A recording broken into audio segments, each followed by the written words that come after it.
24 గంటల తర్వాత మరలా ఈ ప్రపంచ యుద్ధం ఆరంభమయ్యేటట్టు కనబడుతుంది. పాకిస్తాన్ పీస్ టాక్స్ కంప్లీట్గా ఫెయిల్ అయిపోయాయి. ఫిబ్రవరి 28 నుంచి నేను ప్రయత్నిస్తూ అవతల పాకిస్తాన్ లీడర్స్తో, ముఖ్యంగా ఇరాన్ లీడర్స్తో నేను జరిగిన చర్చలు మీరు విన్నారు. అమెరికాలో ఉన్న ప్రెసిడెంట్ ట్రంప్ గారేంటి, ఇక్కడ పెద్దలేంటి, గంటల తరబడి నేను ఇచ్చిన 15 పాయింట్లు డిస్కస్ చేసి ఒప్పుకున్నప్పటికీ ఆయన చీఫ్ నెగోషియేటర్ ట్రంప్ గారు ఒక స్టీవ్ విట్కాఫ్ గారు కాల్ చేసి సలహాలు అడిగినప్పుడు నేను ఇచ్చినప్పటికీ ఈ యుద్ధం మాత్రం ఆగటలేదు.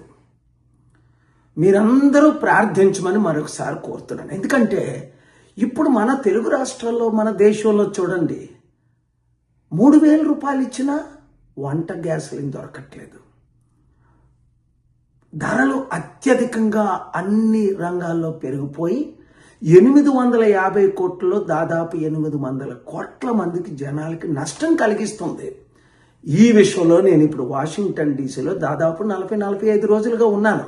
చర్చలు జరిపిస్తున్నాను. రాత్రి పగల మీటింగ్లు జరుగుతున్నాయి. మీడియాతో ఇంతవరకు నేను మాట్లాడలేదు. ఇప్పుడు ఎందుకు మాట్లాడుతున్నానంటే, నేను ఇంత బిజీగా ఉన్నానని తెలుసుకొని the ancient pattern Pentecostal church gospel to the unreached millions అనే సంస్థలు నేను స్థాపించాను. దానికి founder, president, chairman, CEO, donor నా డబ్బుల ద్వారా ఈ సేవలన్నీ చేసిన మీ అందరికీ తెలుసు. కొంతమంది రాజకీయ నాయకులు, బోర్డు మెంబర్లు కాని వారు మేమే బోర్డు మెంబర్లని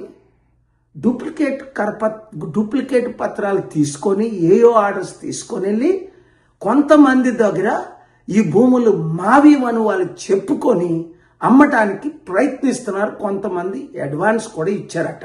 మొత్తం నష్టపోతారు. ఇప్పుడు వరకు ఎవరు ఇచ్చారు వాళ్ళు నష్టపోయారు. నేను తప్ప ఈ 2 సంస్థలు, అది సంగారెడ్డి కానీ, సదాశివపేట కానీ, హైదరాబాద్ కానీ, విశాఖపట్నం కానీ, విజయనగరం కానీ, గమ్ సిటీలు కానీ ఎవ్వరికి సంబంధం లేదు. కొన్నవారు నష్టపోతారు, అమ్మిన వారు నష్టపోతారు.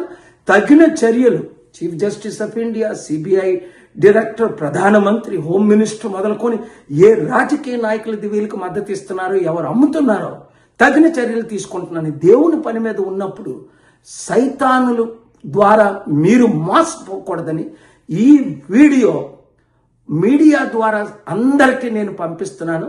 యుద్ధం ఆగేటట్టు ప్రార్థించండి, శాంతి వచ్చేటట్టు ప్రార్థించండి, ప్రపంచ 3వ యుద్ధం రాకూడదని ప్రార్థించండి. ఎందుకంటే ఇలాంటి పెద్ద యుద్ధం నేను ఎప్పుడు చూడలేదు.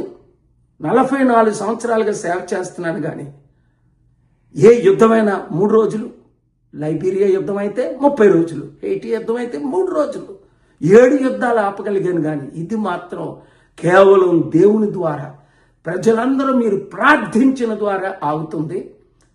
ఈ వీడియో ప్రతి ఒక్కరికి షేర్ చేయండి, ప్రార్థించండి. God bless you. Thank you very much.